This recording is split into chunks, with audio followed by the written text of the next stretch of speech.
Saat ini saya akan memaparkan materi saya dengan judul Pelayanan Firman dalam Liturgi GPD Disciple Tabernacle Community atau yang biasa disebut dengan DTC.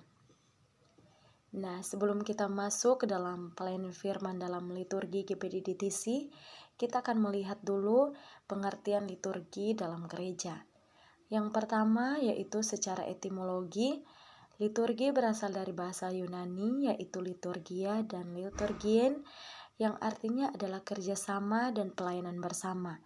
Sedangkan liturgi secara umum yaitu tata ibadah dalam sebuah kebaktian gereja.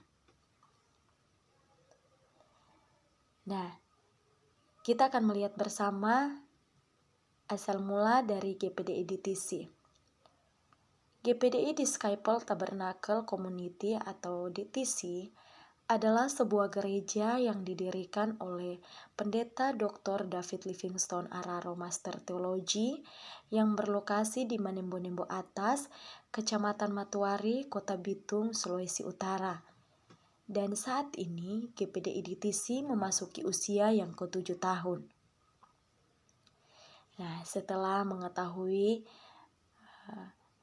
latar belakang dari GPD DTC, maka kita akan melihat liturgi yang ada dalam ibadah di GPD DTC. Yang pertama yaitu jam 9 sampai jam 9.20 sebelum ibadah dimulai,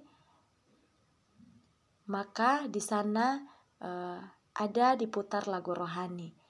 Nah, alasannya agar ketika jemaat Tuhan yang hadir atau jemaat Tuhan yang datang untuk beribadah, ketika jemaat Tuhan memasuki gereja dan mendengar adanya lagu rohani yang diputar, maka jemaat Tuhan dapat membuka hati dan mempersiapkan hati dan hidup mereka dengan baik untuk menikmati ibadah dan menikmati lawatan Tuhan dalam ibadah sebentar. Kemudian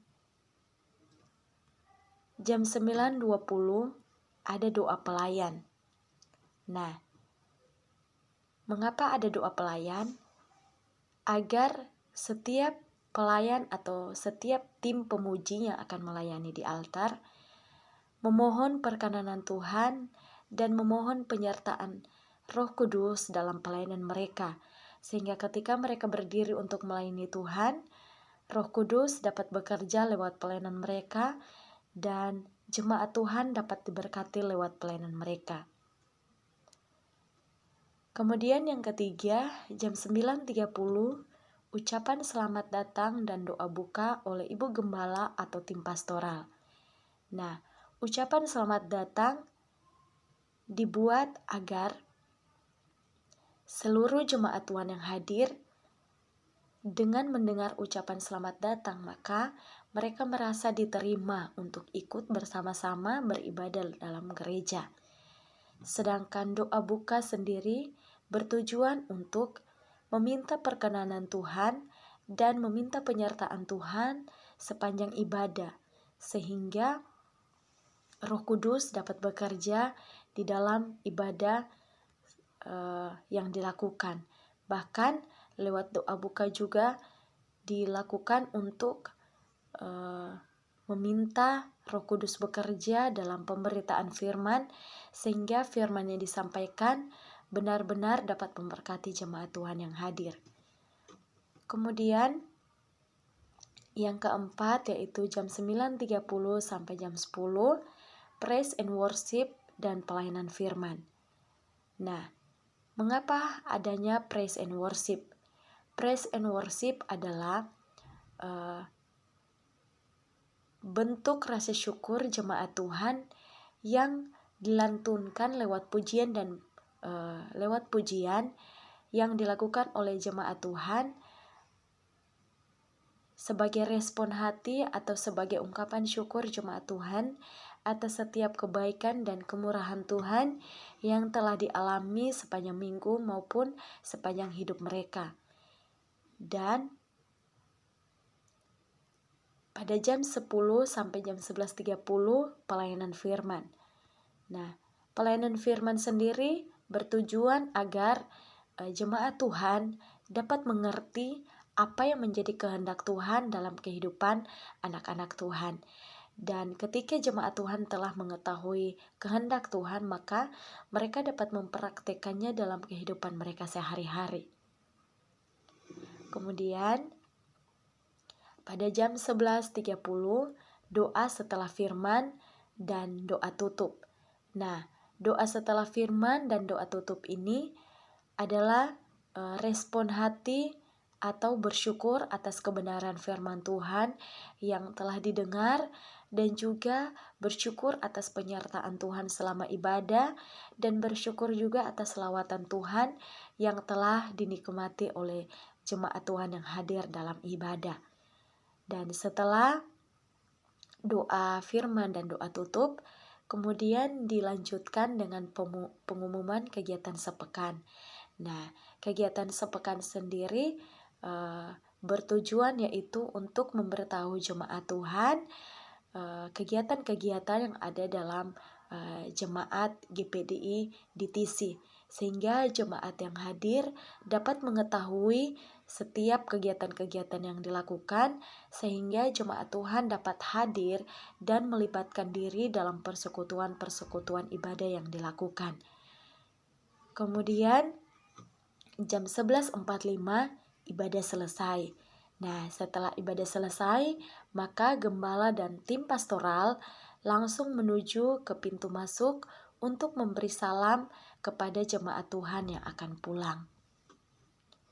Nah, kalau kita melihat liturgi dari GPDI DTC, maka di sana tidak ada tertulis liturgi tentang persembahan. Mengapa? Karena dalam jemaat GPDI DTC sendiri, persembahan telah didoakan dan dimasukkan ke kotak persembahan yang telah diletakkan di sebelah kanan pintu masuk sebelum ibadah dimulai, yaitu ketika jemaat Tuhan datang, maka persembahan langsung dimasukkan ke kotak persembahan yang telah diletakkan di sebelah kanan pintu masuk, atau ketika jemaat akan pulang, maka jemaat memasukkan persembahan yang telah disediakan di sebelah kanan pintu masuk, sehingga tidak ada liturgi yang tertulis tentang persembahan. Nah, itulah liturgi kegiatan ibadah dalam GPDI DTC sendiri.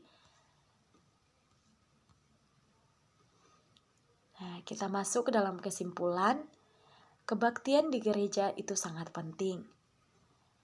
Dan salah satu tujuan kita ke gereja adalah bersekutu bersama Tuhan dan juga bersekutu dengan saudara seiman.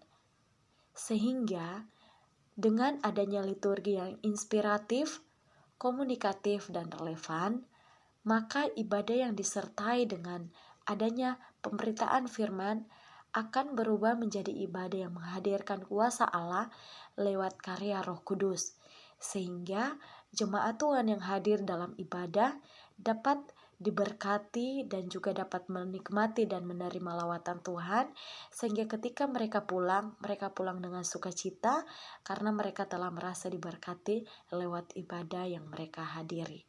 Puji Tuhan, sekian dan terima kasih. Tuhan Yesus memberkati.